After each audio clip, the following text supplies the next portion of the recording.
Hello and welcome to The Magic in You, where I am here with Mannon, who is a Gardnerian witch with over 34 years experience in witchcraft, wicca and the occult. He is based in New Hampshire in the USA and is a creator and host of a very popular YouTube channel entitled Witch in the Working, where he teaches a wide range of magical, spiritual and historical topics to a very increasingly speedy growing audience of around about 27,000 subscribers to date. Being a long-time practitioner, musician, and also a passionate educator, Mannum blends traditional Wiccan teachings with a modern approach, making complex concepts accessible and engaging.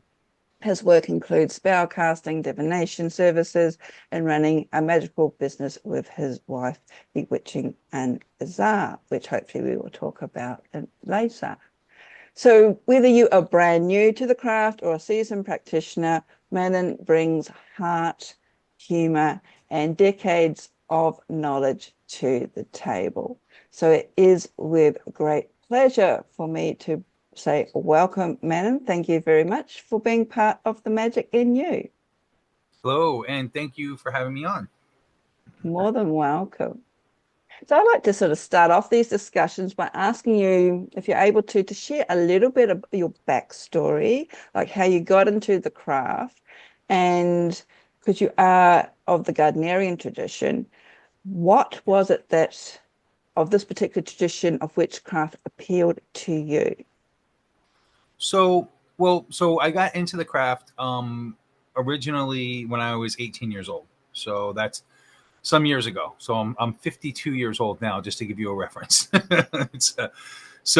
I just happened to. I've kind of always been into the occult. I dabbled as a kid, as a child, due to my sisters and whatnot, who always messed with things. Like it was no big deal for us to bust out a Ouija board or play that old game light as a feather every time my cousins came over, and it was always into the mystical and the ghosty type stuff and everything. So it when I was 18, I had a job at the time as a bouncer at a gaming room in a really rough part of town, believe it or not. And I kind of like had not much to do. It was I was doing a lot of sitting around, and all of it, and I had a book. My girlfriend at the time had given me a book. It was called Mastering Witchcraft, and I, opened it up, right, and she gave me two, and then she gave me actually Joe Gardner's The Meaning of Witchcraft, which I immediately started reading it and was like, this is lame. Like it wasn't. It's not very. Gerald Gardner's books are hard to get into. Like, I'm just going to be honest. They're really they're not very fun, so to speak. There's really something you pick up and read much later on after you've already gotten the basics of everything, and but mastering witchcraft, now that was just right. That was, it had, the whole thing where all the bells and whistles that make you really get into it. And I just started reading it, and I just all of a sudden just fell into. I just like started loving it more and more and more, and started doing my own thing. And I had called up. I was doing my own thing, solitaire, for a little bit, and then finally, I had gotten a hold of the same girl. We had broken up and everything, and I had gotten a hold of her again and was like, "Hey, I want to do a ritual. I want to do a Sabbath, but I really want to do it with somebody. I don't want to do it by myself anymore. And she was like, okay, cool. So she'd come over and we did it. And we ended up, doing the ritual, and it was really great. And we ended up having some friends that were, around. And anyway, we started a coven, a little eclectic coven back in the day. I think we called ourselves Children of the Dancing Moon. If I remember correctly, it was some years ago. And we went from there. And from there, this is actually leading into something, how I became Gardnerian. So we would, so there was one store, there was one witchcraft store at all my area in South Florida. It was called Magical Forest. And I would go there and get books and get, charcoals and things like that. And just to give you a frame of mind of how green I was when I first got into this, I remember getting my first charcoals, the little self-lighting charcoals that you put. And I remember that was like the most amazing thing when I lit one and it did the whole sparkly and everything. I was like, oh my God, this is so cool, you know? And it was really like one of those things where so many people nowadays, it's like when they get into this, they already know quite a bit about it. I was really, when I first got into it, was super green. Like I thought it was amazing that you drew a circle and you had quarters and all this, and everything around every corner completely amazed me. You know, I was like, oh my gosh. So it really got to where when I first got into it, it was like, it was in that situation where there was so much information that I just had to just, you know, I just kind of almost gave up trying to learn it all. I just kept reading and reading and reading and reading and reading and reading.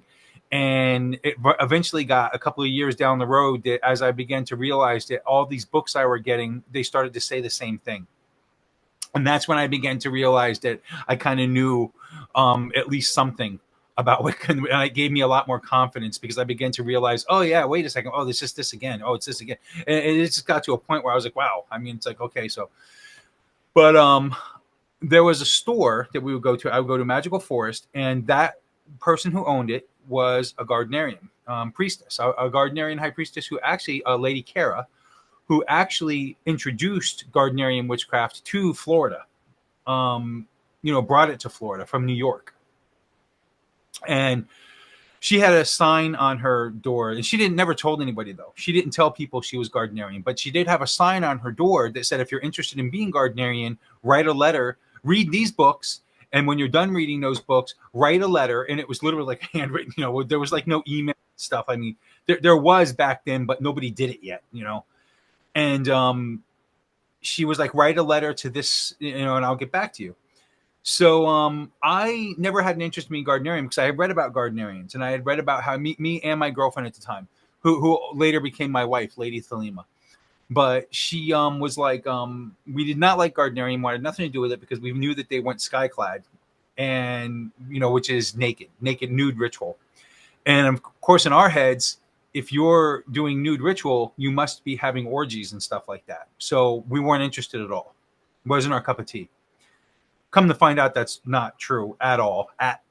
But we didn't know at the time. It's one of those things we just never even gave it a chance. But this woman was a Gardnerian, and therefore, when I would go to this store, she would have people there all the time who were part of the Gardnerian community as well. So at one point, they asked us, "Hey, she would have every Monday night, the first Monday of every month, she would have a Wicca 101 class, and she would teach it." But at one point, I would challenge her on a lot of questions and stuff, and I would bring up things and just, you know, not even challenges, but, you know, just adding to things and everything. At one point, she pulled me to the side, like maybe 3 or 4 classes in, and she's like, "You really seem like you know what you're talking about. You know, like, do you know, are you with a tradition?" And I'm like, "No." She's like, "Well, do you have a coven?" I said, "Well, we do, but not really." And she's like, "Well, how do you, I don't understand." She's like, "How, you know," she goes, "Do you practice a certain way?" I said, "Yeah, well, I kind of do my own thing. Like I'm eclectic. I took a bunch of stuff from different books and put together rituals and things and created our own situation. And she, you know, what we liked." And she's like, "Well, do you have people that follow you?" I said, "I have people that are in a group with me and they practice with us, you know, like 4 or 5 people." And she was like, "Oh wow." She's like, "That's great. That's great." She goes, "So who do they talk to? Like when they have questions and stuff like that?" I said, well, me and you know, my wife." And she said, "Well, why?" And I said, "Well, because we know more than they do." So she goes, "Oh, so you can say you guide them."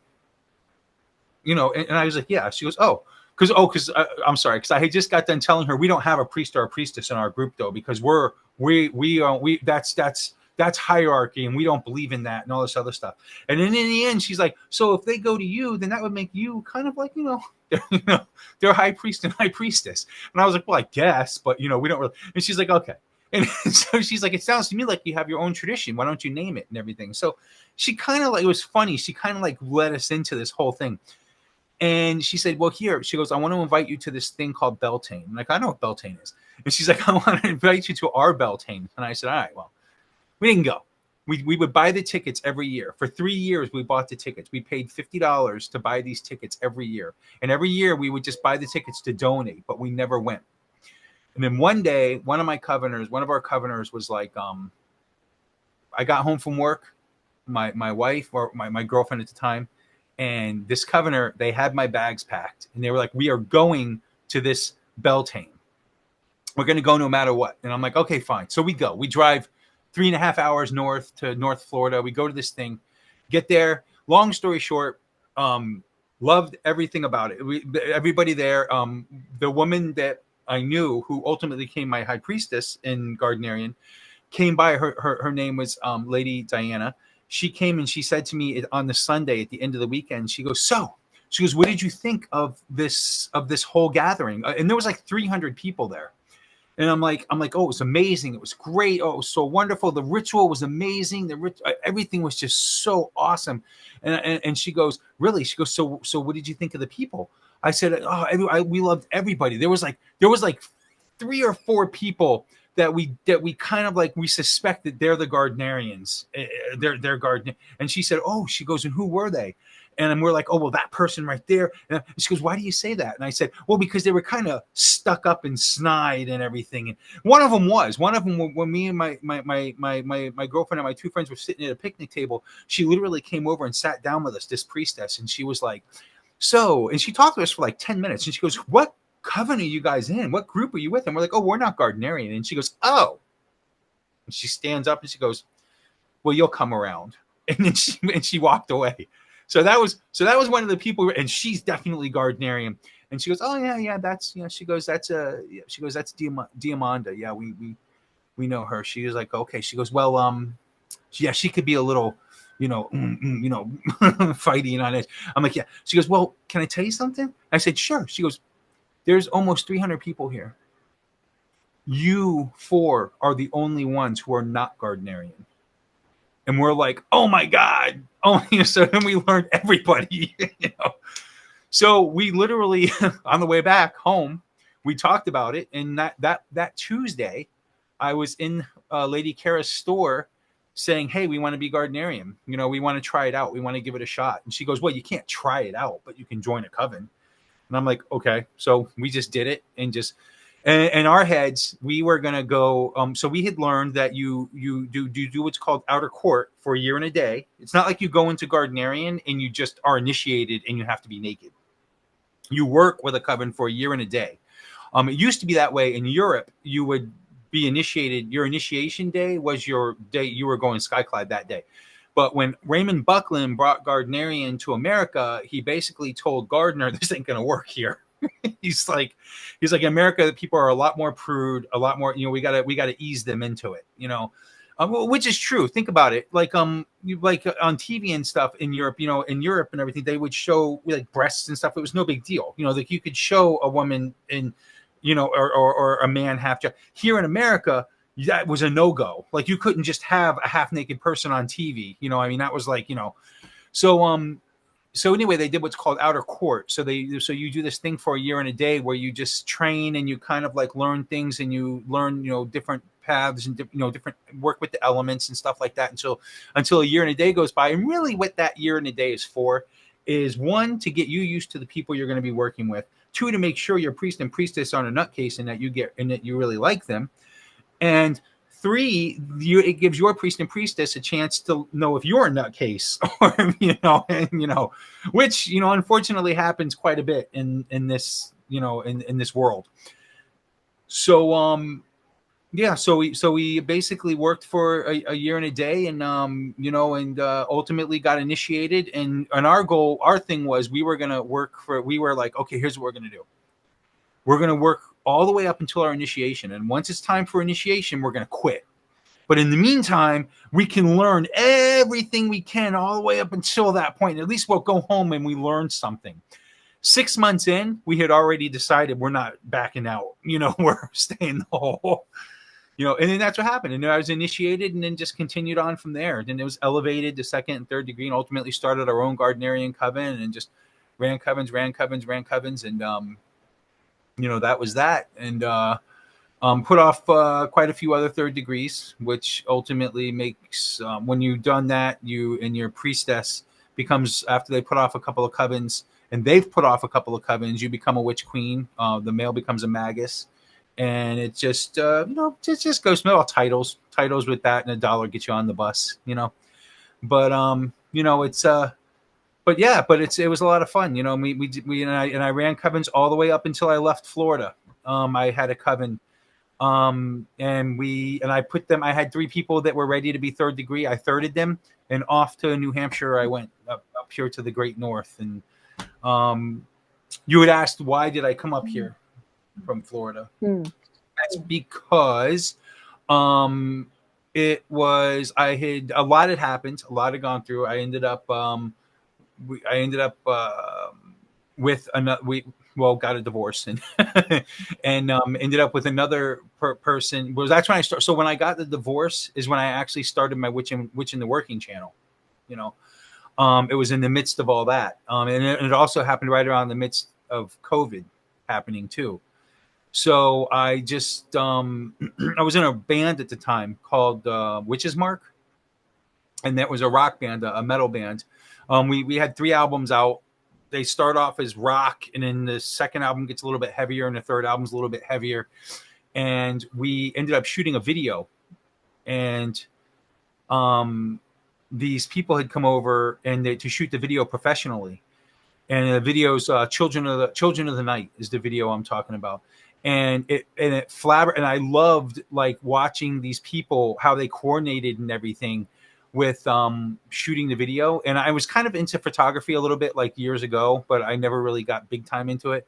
But watching these people shoot the video, I was awestruck. And that's just that's just me, like things like, and then I just go into them. I'm like, oh my God, I got to get into that now. And I went out and got myself a really great video camera and all, and I'm like, oh, and I didn't know what to do. At first I was going to other bands because I was big in the music scene. So I was going to, and I was shooting bands and stuff and shooting photography for bands and shooting videos for bands. And then when COVID came around, that stopped for obvious reasons. And I was like, great, what am I going to do now? And I'm like, I'm going to make videos of up and coming bands, teaching them what to do and how to break into the industry, to be able to play out gigs and make albums and do all these things, because there's a lot of learning process to that. And I was gung ho on doing that. I didn't know what I was going to call it and everything else. And then at one point I was like, or do I want to make videos teaching witchcraft? And witchcraft won. So I never made the first video about music and started doing videos about witchcraft, which my very first video was literally about one of the things I think was one of the huge things back then, where it still is what's the difference between Wicca, witchcraft, and paganism? So I wanted to clear that right off the bat. So, but so that being said, I just took it from there. And went from there, and with my channel, and just kept making videos, and I'm still doing it today. I just find a subject. Sometimes they come to me. Sometimes I plan them out. I actually made a list when I first started doing this. I made a list of like 100 videos that I was going to do, and I've been picking through them over the years. And sometimes something else just comes into mind. Something else happens, and I'm like, oh well, let me do this instead. And then so I add to the list. But how I got up here was I had met somebody and up here through my videos, and I was like, oh wow, okay. And so we had met. I went up to Salem, Massachusetts once, and has never been there before. I'd never flown in an airplane before until I went there a couple of years ago, and never seen snow. Lived in Florida my whole life. Flew up that October, and it was snowing, so that was crazy. I was like, whoa, snow. And met my present wife for the first time. And we went to Salem, Massachusetts with some of my covenants. And that was all totally cool. And then for a couple of months, I would fly up here, for like once a month, I would fly up here to see my girlfriend at the time. And then ultimately moved up here. So I guess you could say I moved up here for love. Oh, that's sweet. That's lovely. So sharing that, I know you've got probably a lot more you can say, but you've actually touched on a number of points that I think ties into the popularity of your YouTube channel. And also, as I was saying to you off air, being someone who's been around before, well, at the early stages of the internet, before the online training was the thing. And Paul Houston's book, I think Yes, Mastering Witchcraft. It's on a lot of Yes, people's reading that lists. was Paul And Husson. Yep, yep. it's still very highly recommended today. It's still very relevant today. And It's yes, a I do very fun also. book. It's such a fun book. It's the Yeah. bottom line. It makes it Mm, fun. I mean, yes. And yeah, and yeah, and compared with Gardner stuff, Hesson's got a very approachable way of writing. It's almost like he's in the same room as you, just talking to you, as opposed to Gardner. You need to be in the right frame of mind to read his books. But that's Gardner's. another. Yeah. It's You different know who era too. else has a great book is Raymond Buckland, who is a Yes. Gardnerian, but he actually wrote this book as a Seax Wiccan, not as a Gardnerian. And he's the guy that brought witchcraft to America, actually. Mm, Gardnerian Wiccan Wicca, and to New York actually. mm, And it master or not mastering witchcraft. His is, we call it the Big Blue Book, the yeah. complete book of witchcraft is what it's called, and it's a big blue book. That's another book I recommend. It's just as fun as mastering witchcraft. Yes. Yes. Two very good books for people who are interested in sort of starting out, but more practical as well. I think that's the best step.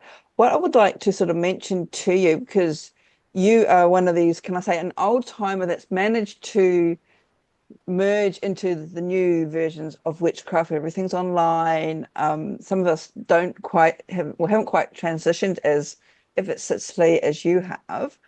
Do you feel that today, with so much available, that's sort of taken the magic out of the magic? Because you were talking about when you were starting, you were very green, but even lighting that first charcoal disc, I remember that because the saltpeter and that sparks and sort of like Yeah. really, it's like magic in itself. These days you Yes. can watch videos about that, it's everywhere. Do you feel that maybe the people today, they've got a different aspect of seeking? It's almost like they have to seek through the peripheral of information. Or back when we were starting out, we had to seek to find information.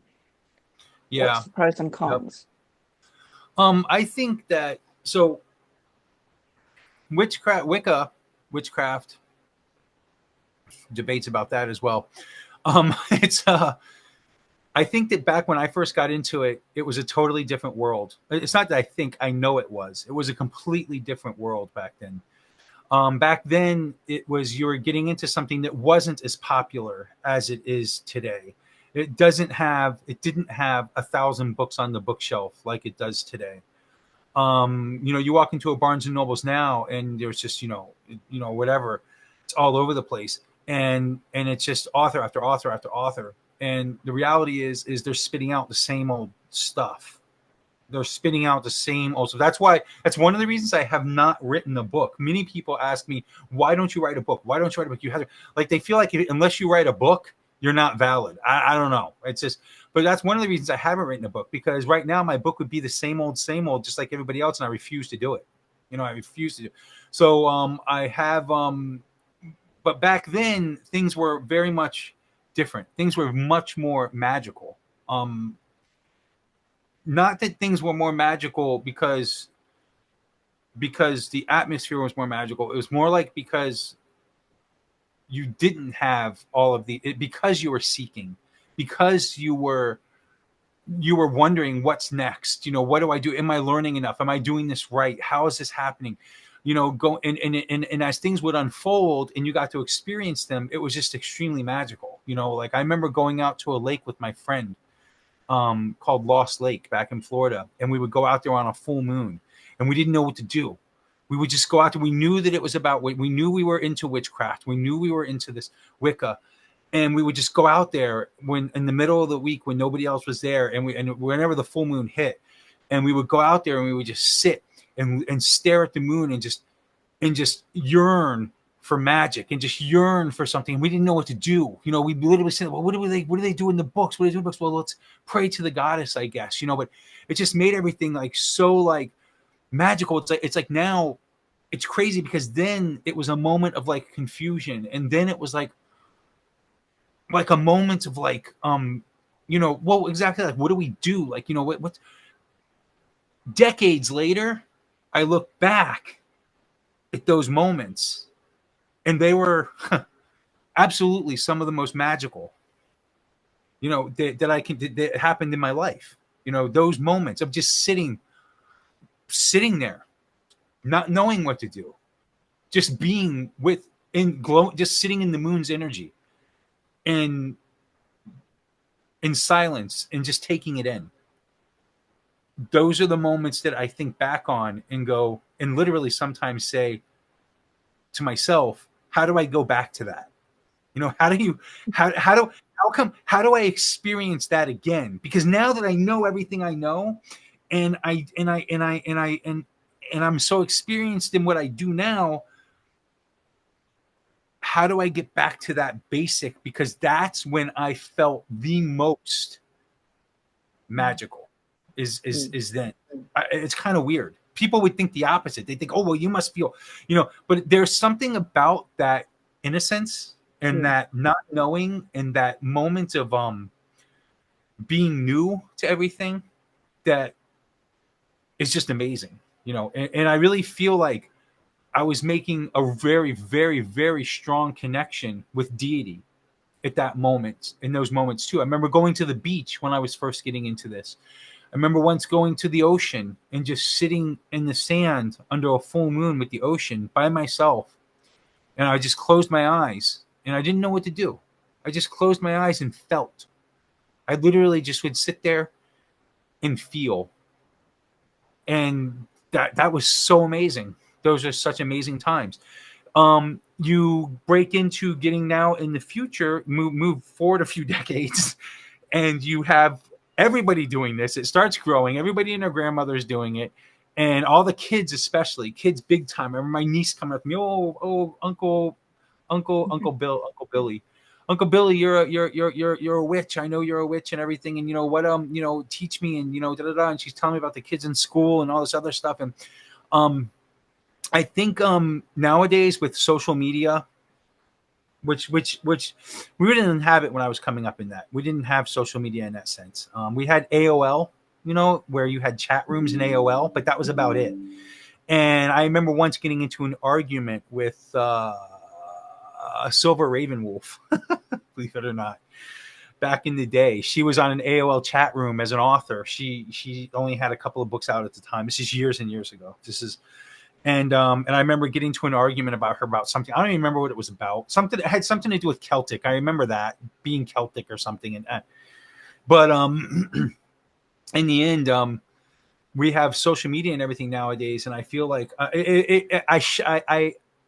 tell you what. I read a couple of things nowadays, like where they talk about witches, Wiccans who are electric or whatever, or computer ones, whatever, where they literally have an altar on their computer screen. They don't set up a real altar.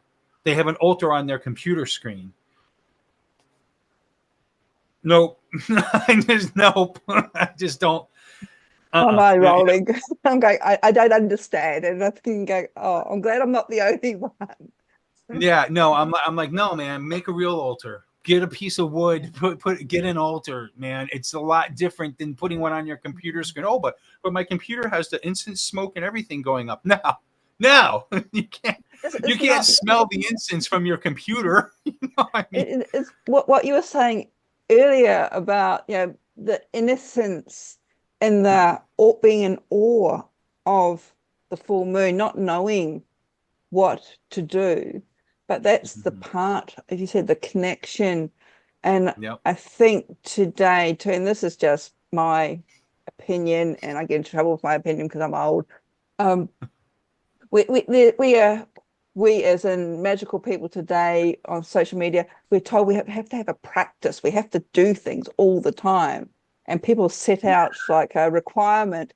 And it's just like, I feel magical washing, and I'm still one of these old people who wash my dishes, because my kitchen window looks out onto my garden, and I have a bird bath, and I can watch the birds come and play. Yeah. And to me, that's magical. That's being totally awesome.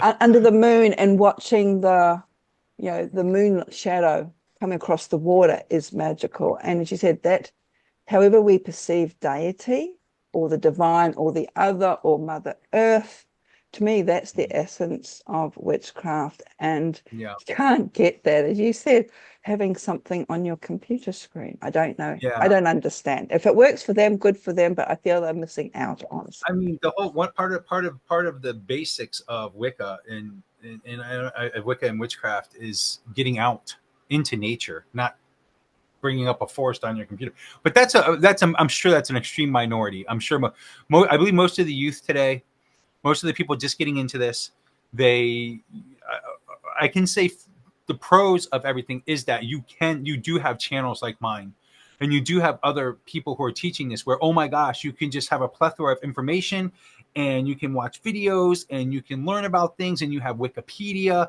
And that's definitely the pros, is that there's a lot more available than when I was younger. And you still have books out there that are coming out left and right. And the whole thing is, with the books, ultimately, you're going to start to realize they all start to spit out the same stuff. But either way, I believe that that's the pros of it. And I do believe that these people that decide to do things on their computer screens instead of actually getting out, I hope, and I believe that that's a very small minority of people, but they're out there, because I've been challenged with that. I've been literally had people talk to me and say, "Hey, what do you think about, my altars on my computer?" And it was a growing thing at one point. Like they would do spells they would do spells using emojis, which I don't get, but okay, whatever. And and the whole thing about this is getting out into nature and seeing these things, and getting those energies with deity and whatnot, and spirits, and however you want to see things. Like, I'm very big with the elements, very big with earth, air, fire, water, and all the elements. I work with the elementals all the time. I work with the fae a lot. I love the fairy realm. I also work with a lot of spiritual stuff that I don't recommend. Spirit stuff, should I say, that I don't recommend, and I would never put on a video. I would never go there. So I dabble in. I don't dabble. I work with a lot of different realms of this stuff that's outside of witchcraft, even ceremonial magic. I work with ceremonial magic as well. And that being said, as far as the kid, like the younger, or people just getting, I keep saying the kids. And I do believe, because there's a lot of people that are younger in the generation getting into this. And all I can say for them is social media is a con. I really believe social media can be a con too, because social media is just so disgusting nowadays. Like, if you have something, like you have these things out there like witch talk and stuff, and they just, every time I watch one of those things, I cringe, because it's usually bad information. It's stuff that just doesn't make any sense whatsoever. And I'm like, oh my God, what are you telling? And usually it's a 16-year-old teaching somebody, they dabbled in something, and they just learn, and they just, they haven't gotten the basis of it, or 100% of it. And they all of a sudden throw it out there, and it's like, oh no, don't, And and sometimes the things are watered down. One bad thing that happened with Wicca, when I was into it, when I first got into it back in the day, it was very, very different than what it is today. It's been so watered down, it's not even funny. That's one thing I like about Gardnerian practice, is that what Gardnerian practice, even Gardnerian practice in some situations, has been watered down quite a bit. That's only happened in the last couple of years. The practice used to be very, very, Gardnerian practice used to be very, very stone. This is it. These are the rules. This is what you do. This is how things work. This is how, if you don't like it, then don't do it. It was that simple. It was that simple. If you don't like what we're doing, then go somewhere else. Over the last few years, there's been covens out there that have been changing tradition.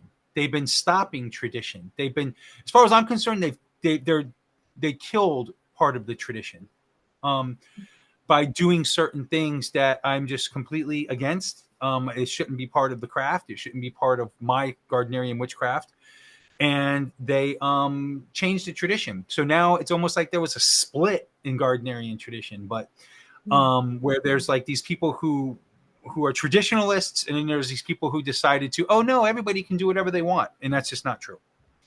So for those of you out there for those of you out there who do go to pursue Gardnerian witchcraft, It just depends on where you go and where you go, but you could end up hitting either one of them. You know, I mean, you could end up getting with a traditionalist, a traditional Gardnerian witchcraft group, or you end up getting with a what we call a reformist Gardnerian witchcraft group.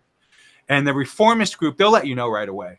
Like they'll let you know. Like they'll tell you, we don't do exactly traditional. We've kind of changed it. So it's not like it'll be a mystery. Then it's just a matter of whether you want to do traditional or whether you want to do the non-traditional. But that's something brand new. That's only happened in the last like 4 years, I think, where there's been that split. Yeah, yeah. And as you said, today, even Wicca, I mean, I used to use the word Wicca because witchcraft used to be so confrontational, but seeing how sort of, as you said, Wicca got whitewashed and watered down, and now it's for popular consumption. And it's just like I kept circling back to what I was originally taught. And again, it was a traditional form of witchcraft, but I'm more Alexandrian. But then, like you, I'm also interested in magic full stop. And some of the magics that I do not fit within the context of my tradition. And I think that's one of the misunderstandings that people from the outside think that if you get initiated into a tradition, you have to only practice that. Where it's just like, well, no, you can do other stuff. But Yeah, when of you do course. your craft, and if you're, it's along a certain lines. Yeah. I Well, go ahead. No, that's right. Continue. 'Cause I was going to change the subject, Oh, but you guys. Oh no, I was going to say, and not only that, and we tell people that all the time. Like in Gardnerian practice and in my practice, like some people say, "Oh, well, then what if you end up talking about a god or a goddess that I don't necessarily want to worship?" And first of all, we don't worship gods and goddesses. Second of all, we don't do it in my line of craft. We don't do gods and goddesses per name. We just have the Lord and Lady, God and Goddess. It's not like we're taking Zeus and Aphrodite and saying, "Oh, here you go. You got to." We literally have we literally celebrate the masculine and the feminine, I guess is the best way to put it. However you want it, whatever, and we tell this to our students when they first join, because that's a big question is what god and goddess do you guys work with? And I'm like, well, we work with that exactly, the god and goddess. We don't give them a name. We don't give them a title in that sense. It's like, and one of the reasons we don't do that is because somebody very well may want to work with a specific god and goddess, but we never push that. The way I see it, there's three levels of god and goddess. You have one that is where the god and goddess are one, and it's just like this one being that's unfathomable, unmentionable, just like whatever you would want to call it. Some would actually say, one of the things I associated with was like Baphomet, which is androgynous, like both male and female and everything. It's like everything in one. And then you come down, so that's a little bit a lot of people don't go there because that's a little bit difficult. It's a little bit because it's really like where they want to personalize a little more. Then you have the second level where you have god and goddess, Lord and Lady, masculine, feminine. That's it. That's where I'm at. That's what I like. I'm like, okay, I've got a god and a goddess. And the reason it works for me is because every single thing around us in this world is here because of a masculine and feminine. Everything from the basics of energy to something like all the way up to creatures, human beings, elephants, tigers, bears, whatever, insects, everything is here because it has a mother and a father. It's that simple. So I see it as mother, father, god, goddess, masculine, feminine. That works for me. If somebody says to me, how do you know that masculine and feminine are god and goddess? Like, how do you know? I said, well, because that's about creation. We're talking about creation now. We're talking about how did things get here. That's usually why people worship a god or why people work with a religion. It's to answer the question, how are we here? How are things here? So to me, since everything in the world works off masculine and feminine energy, in other words, everything is here because of a mother and a father, well, then our God must be a mother and a father too. That's just the way I see it. Not saying I'm right. Then you have the third level, which is the part I don't do, which is where you have people, and this is where the majority of people go. You have all of the gods and goddesses through all of the society and all of the different civilizations and all of your Egyptian gods and goddesses, Celtic gods and goddesses, Indian gods and goddesses, and Mexican god and goddesses, and they literally want to work with one of those two or more, but see, I don't like that because for me, those gods and goddesses all have personalities and they're humanized, and that means they're not perfect because they're given human qualities. and human qualities don't have perfection. Every one of those gods and goddesses has has traits that people gave them because that's how they could relate to them better and bring them more home to them. I don't do that, so my point is in the craft that we teach, that I teach in Gardnerian craft, and most all Gardnerian does it this way. You really just have a lord and lady. You don't practice with specific names. But yeah, it's very sort of like Taoist, and this is one aspect that I like in the Taoist tradition. You got first there was the one, then there was the two, and then there was the 10,000. And I see all the plethora of gods and goddesses almost like little bottles lined up. They can be individual in their own right, but as you said, especially in this day and age, they do take on, especially through their myths, a lot of the more humanistic characters, even the ones who were more sort of like the genus loco, like named after a river or the river's named after them. Today, they've sort of been blended to be appearing more human as well. So yeah, they've almost like sort of evolved further. But yeah, and coming back to the one, this is what you say you would call Baphomet, which is interesting because Baphomet these days is often depicted as a he, but as you pointed out, actually, if you look at the imagery, is joined as a both as well. yeah. You could say Baphomet is, for one, it's a symbol. For one, it's a symbol, and two, it is an androgynous being. So it's both. Usually is depicted with a penis and then breasts. So it's obviously both. Yeah. but Yeah. there's a lot of symbolism in Baphomet. I have a video about Baphomet actually that's very, very, a lot of people ask about him, and even I say him because it's like you automatically, your brain goes there. Yeah. But it's very, very powerful symbol. It's very powerful symbol as far as I'm concerned. Very challenging too, especially in our world of where we like to sort of separate things. And as you were saying, also when it comes down to sex and gender, and we get as humans too sort of caught up in the labeling. And as you correctly pointed out, the whole purpose of creation comes down to, and we're not just talking about not necessarily just man and woman, but masculine and feminine. Even androgynous beings also have masculine and feminine parts. Each one of us is part, if you look into Jungian psychology, has an anima and animus. So it's like again, coming back to the Taoist tradition of the yin yang. So yep. We're all male and female, every piece of us. As a matter of fact, somebody I've actually knew this for a while, but somebody brought it up the other day that we're all, when we're being conceived, we're women first. It's not until after that extra chromosome in our conception that makes you a boy or not. Yeah. But we all are women first, and then finally it's then somebody decides whether you're a boy or not. I don't know how it works, but something else is funny. Something else you mentioned about well, I forget the word you would use, but also another thing when it comes to a lot of new witches nowadays and new Wiccans and whatnot is everybody has to identify. When you said the word identify, everybody has to identify nowadays with something, with what kind of witch they are. I'm a sea witch. I'm a herb witch. I'm a kitchen witch. I'm this witch. I'm that kind of witch. They take and they have like all these different things. I'm in an interview. So they go Quinn. Okay. Sorry. It's all right.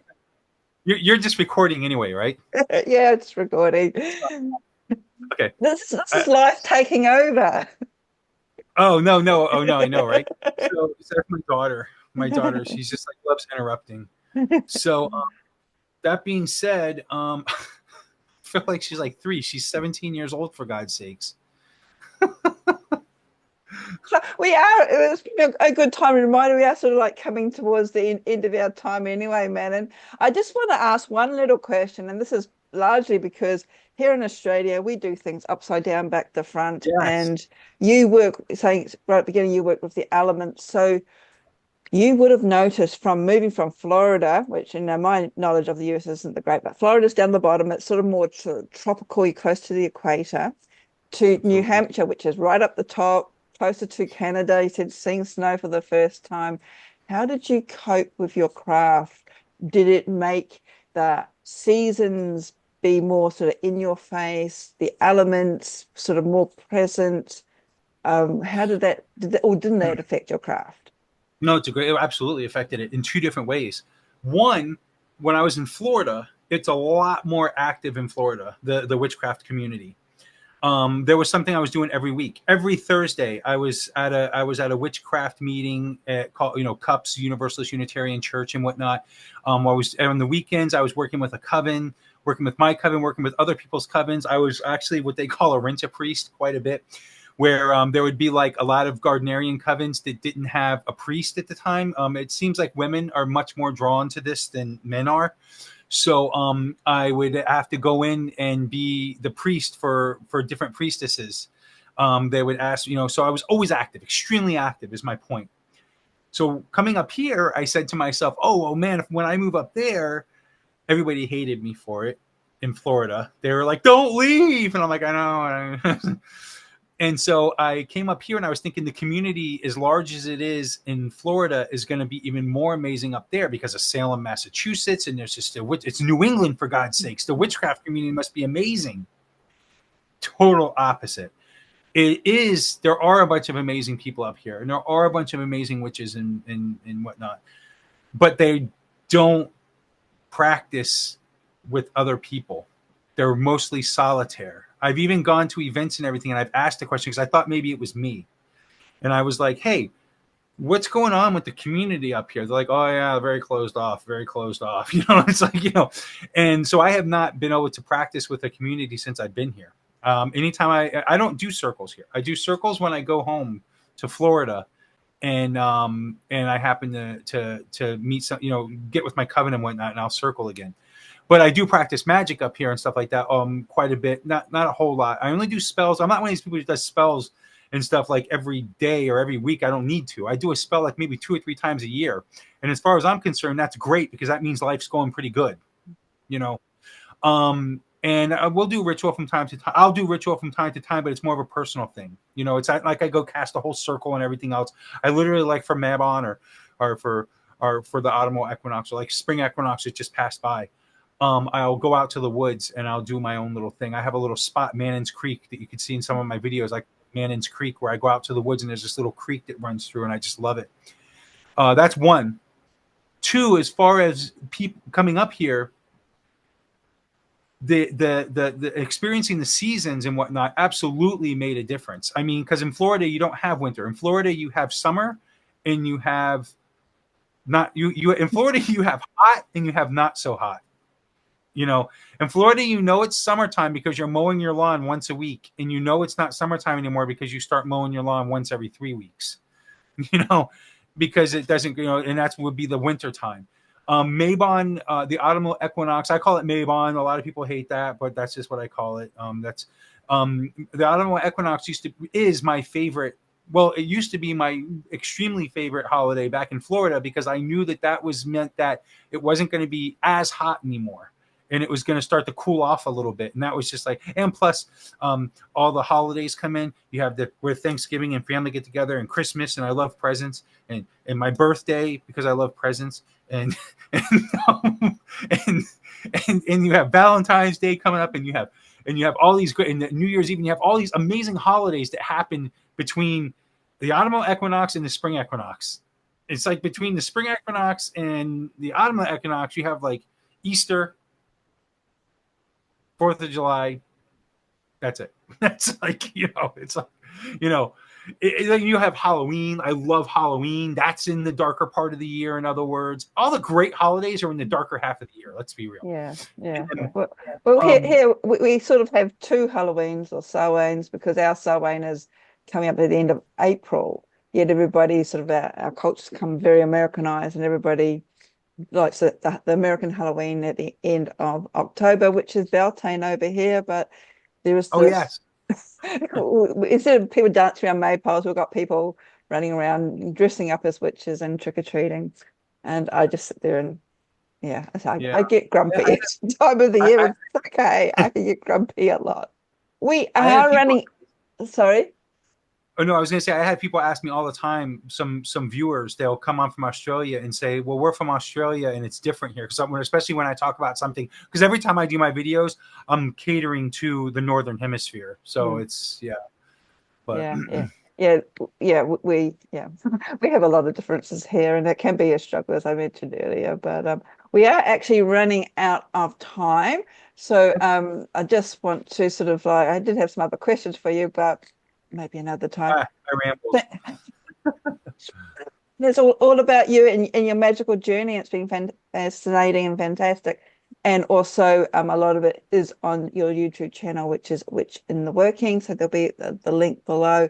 And you also have a website with your wife, Bewitching and Bizarre. Could you tell us just a little bit about what people can find on that website?